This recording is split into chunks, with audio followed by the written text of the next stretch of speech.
Fine. And this is Doc Williams with AJ Vaynerchuk with Vayner Sports. So thank you very much for taking the time with us. Thank you for having me. So real quick, first of all, we love this office. Thank you. We heard there was a Godzilla room, punch-out room. Yep. How did the rooms get started, actually? You know, it's funny, I don't truly know perfectly. So we're in the VaynerMedia office. Vayner Sports utilizes that office, and we actually moved in shortly after I left VaynerMedia. So I left VaynerMedia back in May of last year, so almost a year ago, and we didn't move into this office until August. The convention of naming rooms has existed at VaynerMedia since we've had enough rooms to name. The way we used, the first time we did it was like a company poll and kind of crowdsourced. I imagine that's similar to how this got done. Yeah. The main impetus though is that while every room has a unique name, it is in alphabetical order. Yeah. So, the A room starts all the way down there. The next room's a B room, the next room's a C room. This room actually is under a rebrand. Okay. It was originally called High Dive, which is what that poster is. Okay. But we're renaming it to Hall of Fame, and we're going to kind of brand it as a Vayner Sports room. So you already see we're kind of like halfway there. We've got the Vayner Sports logo. We've got these two tiles up there. We're also going to put up framed jerseys from our clients, from their pro teams. So, but yeah, the office is great. We moved in back in August, so it hasn't even been a year here, but we like it here a lot. Good times, good times.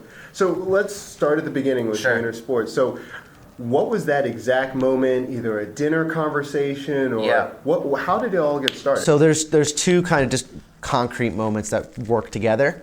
I'll start from the beginning. So Gary and I are diehard Jet fans, long painful road for us. That's well documented. One thing that Gary and I have done for a few years now as an easy way to know what to get each other for birthdays or holidays is we just get unique Jet jerseys that we don't already own. We have a vast collection of Jet jerseys, but the way the NFL works, there's constant turnover. There's always new players. So a couple years back, I got Gary a Walter Powell jersey. Walter was a player on the Jets at the time. He's now with the Buffalo Bills.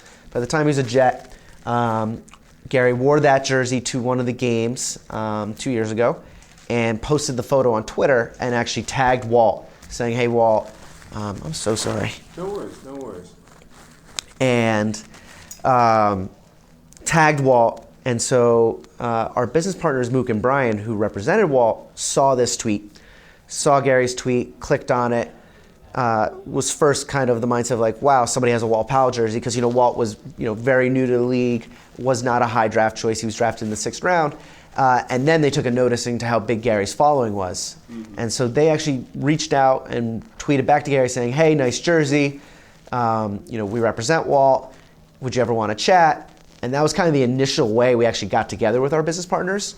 And then the second piece of that was when I left VaynerMedia, I actually went a long transition out. So I left back last May, but my transition out was months and months. So probably like halfway through my transition, Gary walked into my office and said, "Hey, do you want to get involved with a sports agency?" And I was like, my head was really not in it. And I was kind of like, oh man, there's so much going on. I kind of want to focus on wrapping up this chapter of my career before I think about other things. But I grew up wanting to be a sport agent.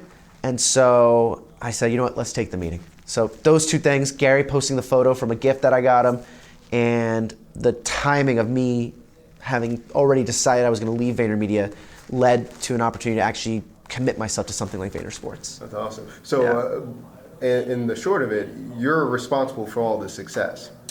I guess if you think about me buying that Walter Powell jersey, I'm responsible in a way for, it was a team effort, everybody involved, right?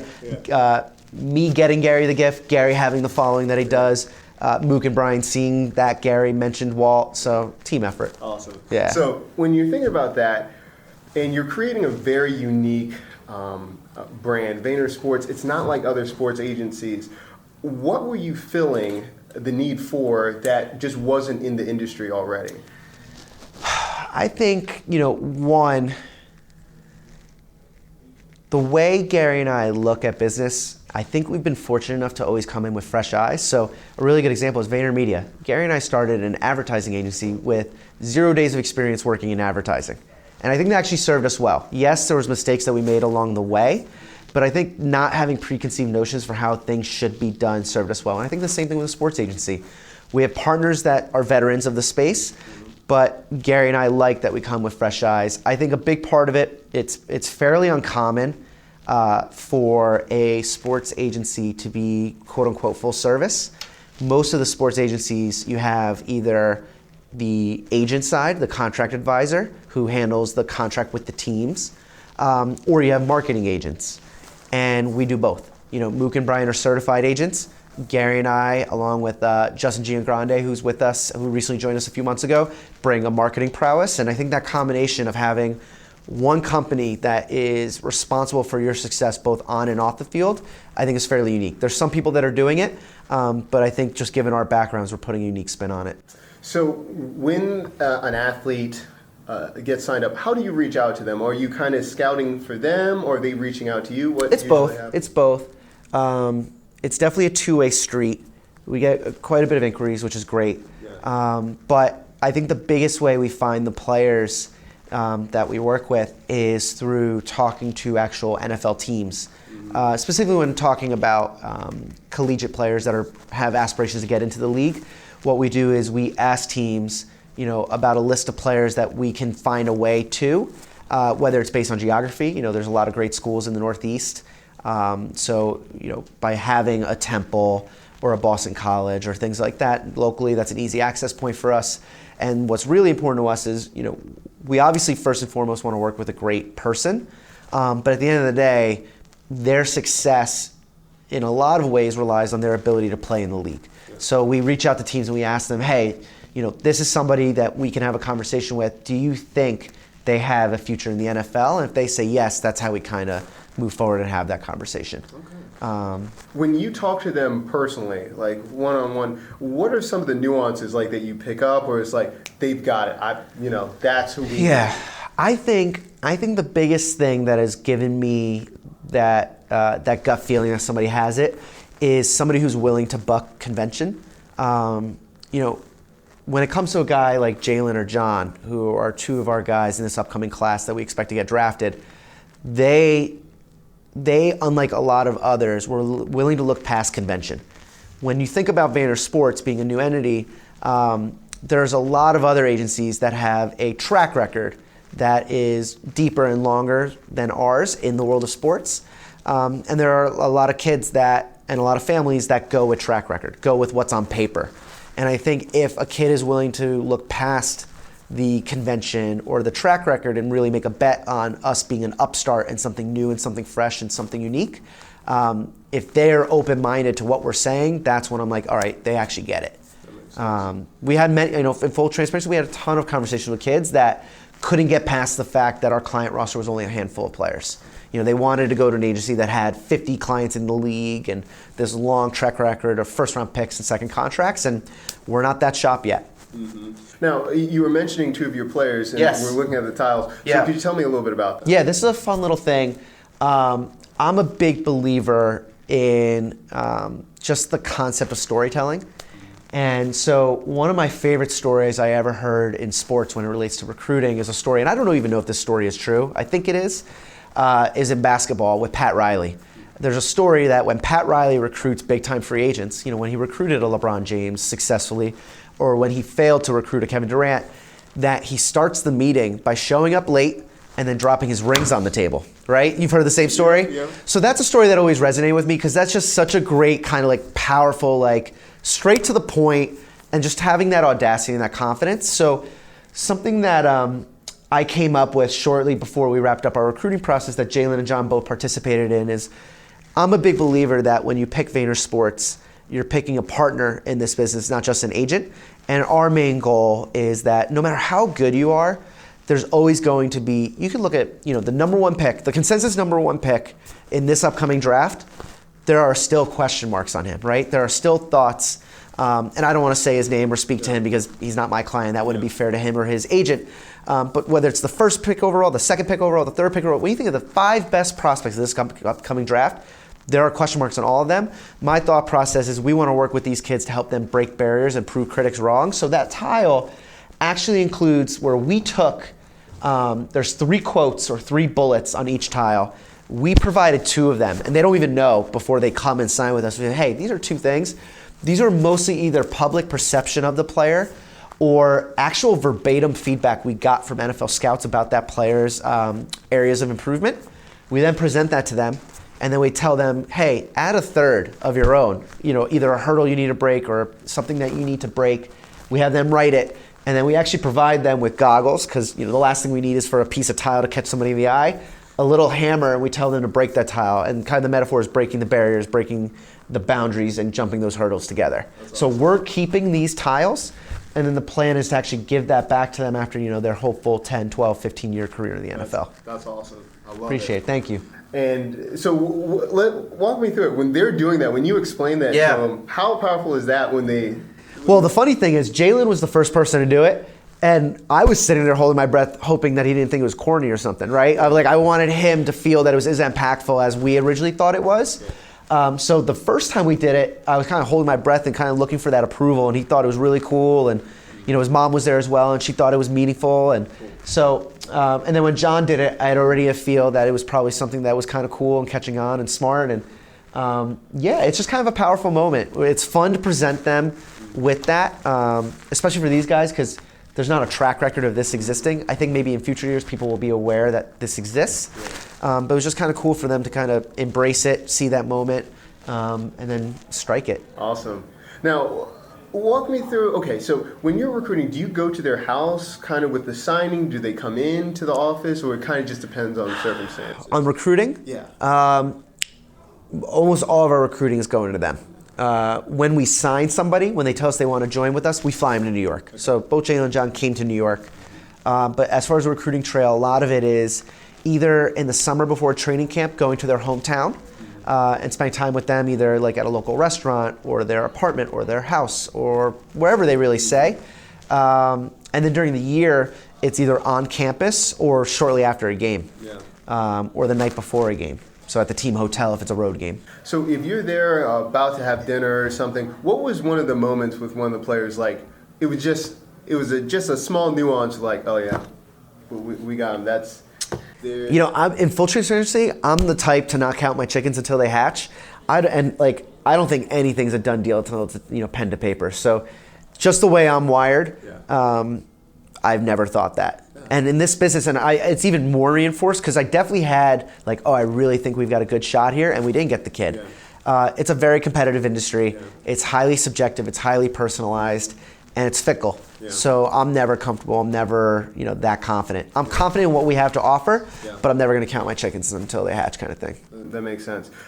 Two splits. I'm thinking about this one. Now, say for instance there's college players listening, they're watching this, and they're thinking about, okay, well, how am I going to be branding myself or getting myself out there before?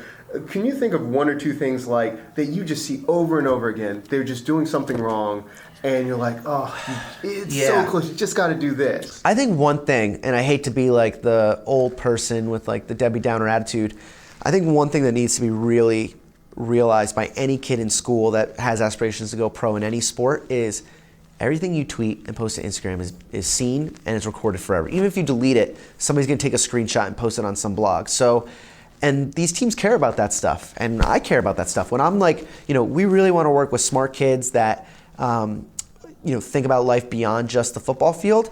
When I see a kid doing something really stupid on Twitter, that's probably going to translate into if I were to work with him. So that's a big thing. And then in terms of a more positive sentiment, there are so many publications that want to talk to these kids.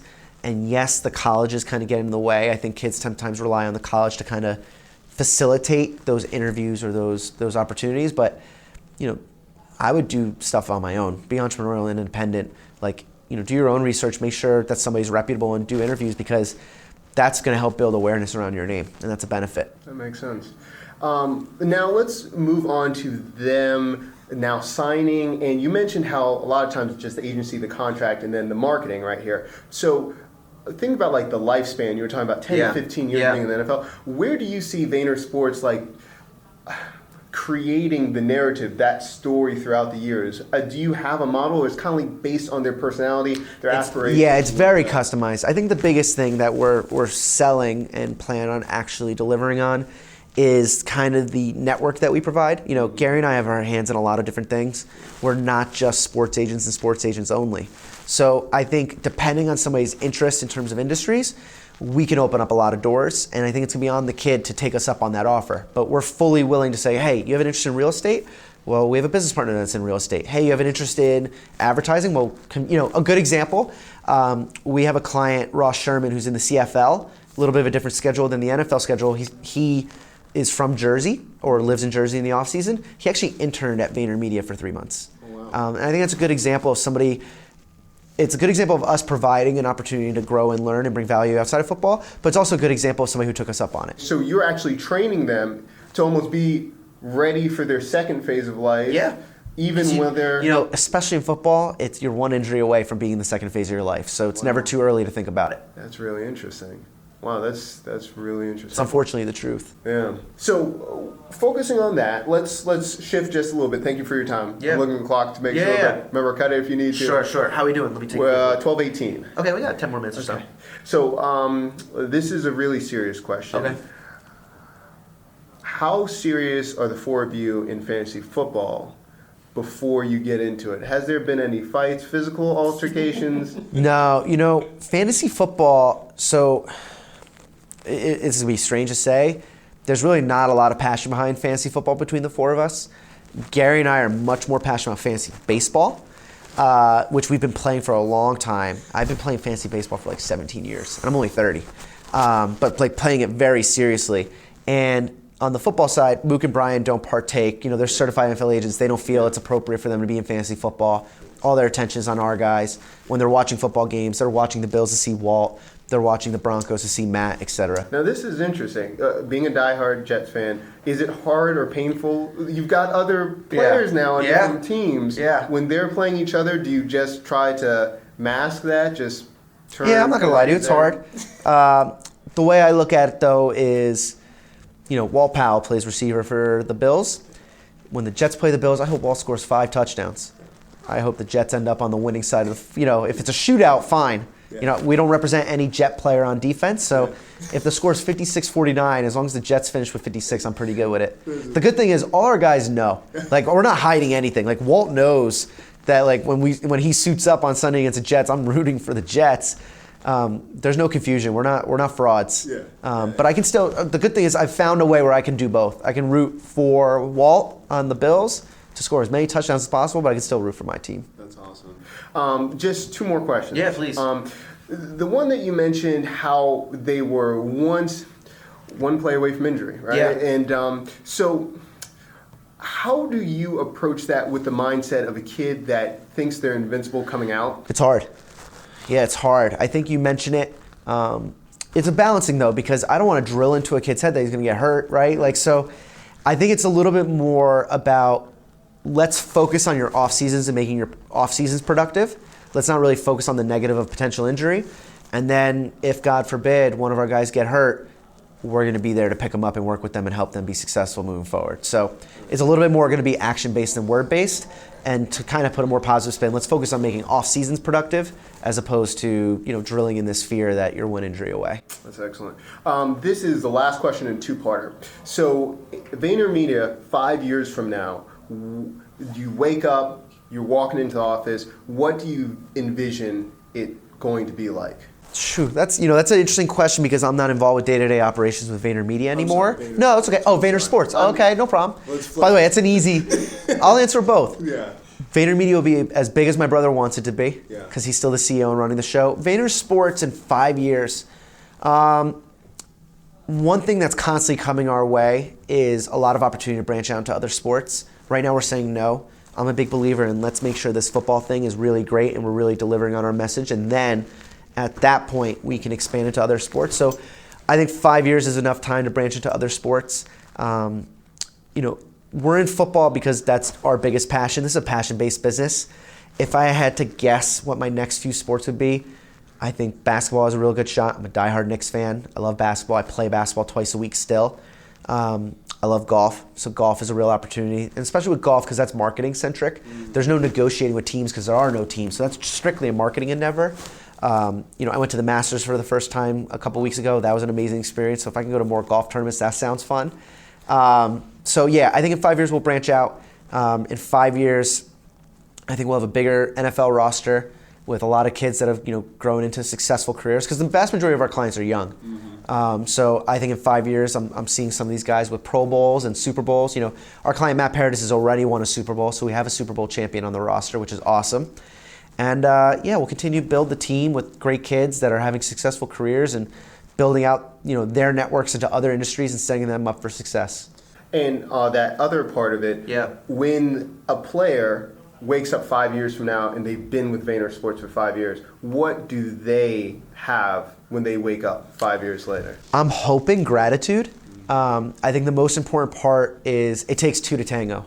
And I'm a big believer, and I've seen it, where we're only going to be able to help these kids as much as they're willing to take that help and receive that help and kind of have a self-awareness of, this is a great opportunity. My biggest thing is I always want kids to remember to that moment. You asked me before, what was the moment when I knew they were going to come with us, and I said I didn't know it.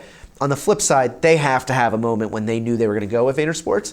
I'm always going to try to remind kids to think back to that moment, because most likely they're choosing us because they trust us, they believe in our capabilities both on and off the field, and they truly believe that we can deliver them an expanded network of opportunity beyond just football, whether that's marketing, endorsements, and appearances, or introductions to the right people based on their interests in various industries. So that's going to be the biggest thing, is to remind these kids why, and to take us up on our ability to give them that opportunity.